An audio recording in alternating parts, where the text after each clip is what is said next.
Emisioni investigativ italian Lejen ka publikuar pamje nga aksioni kundër call center në Tiranë, të cilët kanë mashtruar shtetas italian dhe europian për investime të kriptomonedhave të ndryshme.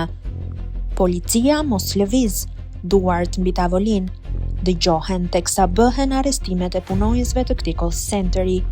Në pranga kanë rënë 8 persona, si dhe janë shpallur në kërkim 3 vëllezrit, Agim, Alfred dhe Arjan Prekaj, ndërkohë që të paktën 28 objekte janë kontrolluar nga Byroja Kombëtare e Hetimit dhe Policia e Shtetit.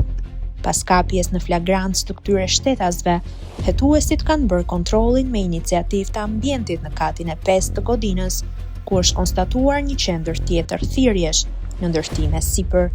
Aty u gjetën pajisje kompjuterike, telefona, harddiskje, laptop, karta të ndryshme SIM, dokumente dhe bloqe me shënime. Gjatë kontrolleve të ushtruara në 28 ambiente, janë gjetur dhe sekuestruar në cilësinë e provës materiale qindra pajisje kompjuterike, të cilat janë në proces verifikimi, sisteme monitorimi të kamerave, sisteme të rrjetit kompjuterik, pajisje memorizuese, servera, dokumente të qendrës së thirrjeve, subjektit Infinit SHPK dhe subjekteve të tjera në proces verifikimi.